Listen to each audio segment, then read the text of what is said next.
For a league that's done so much right when it comes to playing to its fans and its history between the throwback jerseys and the frozen frenzy, it's remarkable how often it gets the simple things like officiating so goddamn wrong.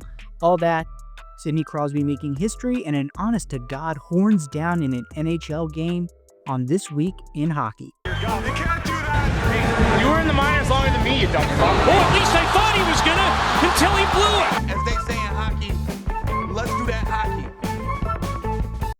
Yeah, it was quite the week of ups and downs in the NHL, between the high of having every single team play on one day and getting the NFL Red Zone experience complete with ESPN absolutely ruining what should be an absolute slam dunk, to the lows of whatever the hell happened in Edmonton last Thursday, which is where we start with the game of the week between the Edmonton Oilers and the Montreal Canadiens, a battle of Canada and a battle of two very good teams who undoubtedly have championship aspirations and rabid fan bases who will accept nothing less. And the game started off, honestly, pretty spicy. We got a first career NHL goal from David Tomashik of the Edmonton Oilers, followed up by goals by Henrique and Mangiapane to give the Oilers a 3-1 lead early.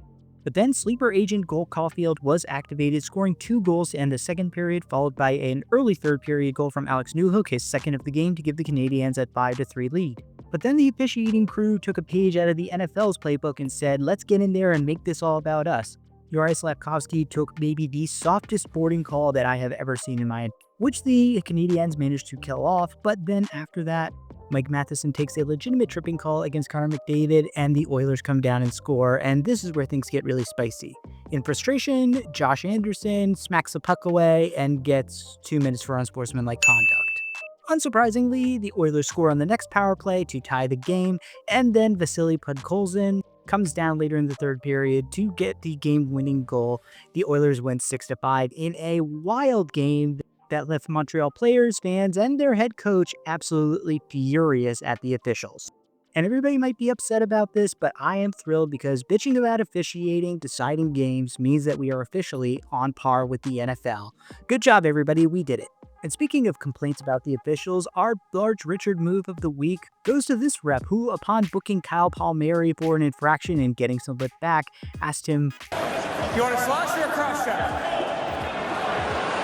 No, That one is 21, 2-minute minor. that one was supposed to be on the mic. But you know what? When refs clap back at whiny players who don't think they did anything wrong by saying, I could get you for a bunch of penalties, that's a power move right there. I gotta respect that.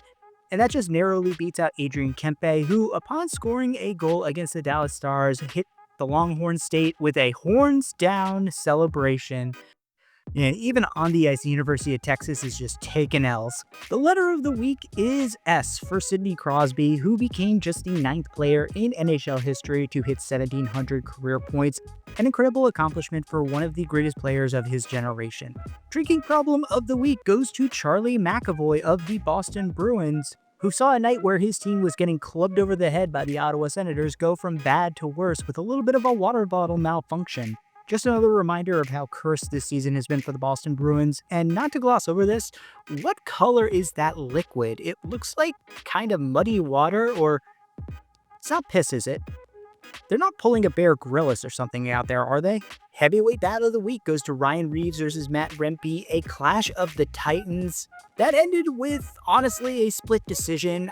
I give the decision to Revo, but Rempe held his own against a wily vet of the fighting game, but also kind of easy to do that when you're a homunculus. The really he scored of the week goes to Taylor Radish of the New York Rangers. It's not notable that he scored. He did that 7 times for the Washington Capitals last year, but it's notable that he scored a hat trick in a game against the San Jose Sharks, only the 2nd of his career. Just love shouting out when a gritty grinder guy pulls off an insane offensive night, which Radish had against an admittedly weak defensive team. And the whoopsie doodle of the week goes to another goaltender who made a terrible giveaway behind the net that led to a goal.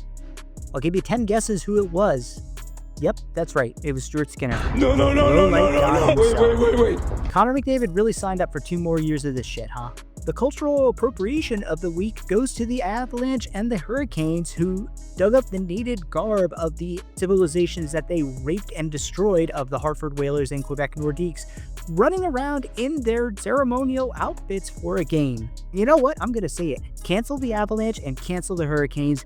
Their culture is not your costume. Didn't even respect the retired jerseys of those franchises. Why don't you just give the citizens of those cities blankets infested with smallpox, huh? Go to the week, and I don't mean greatest of all time, goes to TDA Sports, who aired whatever the goddamn hell this was. Most blurst video I have ever seen, and honestly, it makes me feel better about the shitty editing on these shitty videos. Rink Rat can still beat the machine. The number of the week is 71 for Macklin Celebrini, who set a couple of significant marks for himself, including the 4th teenager in NHL history with multiple 5-point games, going along with Brian Trottier, Dale Hawerchuk, and Wayne Gretzky, the great one himself, and becoming only the 7th player in NHL history to record 15 or more points in his team's first 10 games to start a season, going along with the aforementioned Gretzky, Hawerchuk, Trottier, as well as Steve Yzerman, Joe Sakic, and Sidney Crosby. That's a pretty good group of players to be associated with, in my opinion. Boomstick of the week goes to Brian McCabe of the Toronto Maple Leafs, who absolutely destroyed Owen Byram in their game against the Buffalo Sabres. And then for good measure, took a fight with Alex Tuch, who was unhappy at seeing his teammate get kabonged, and just absolutely ragdogged Tuch. Just another great showing there from the Buffalo Sabres. The anti-boomstick of the week goes to Capitals' Ethan Frank, who at 5'10", 185 pounds, thought it would be a good idea to try and hit the Moose, Mikko Rantanen, who is 6'4", 225. It went poorly for Ethan Frank, to say the least. Quote of the week goes to Flames goaltender Dustin Wolf, who, when asked about his team's 7th straight loss, summed up the issue kind of perfectly, saying, "I can't generate offense, I do my job, I try and keep the puck out of the net, and I hope our guys can generate a couple." And sorry to tell you this, Dustin, but that doesn't appear to be happening. The Flames have scored the fewest goals of any team in the NHL, along with the New York Rangers at 24, and do not have a single player on their roster who has double-digit points on the year.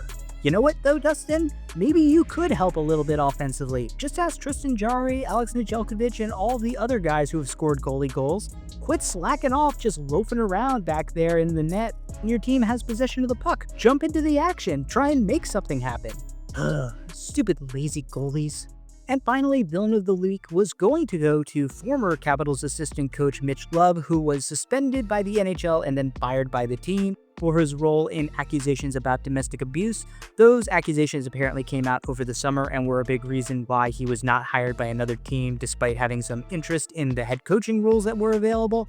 And I thought he was for sure the lock, but then former NHL player Ryan Kesler got arrested. He was charged with 4th-degree sexual assault, and it has subsequently come out that those sexual activities that are the subject of the charges involved a 16-year-old. So yeah, it was not going to be easy to beat out domestic abuser for villain of the week, but congratulations, Ryan Kesler, you did it.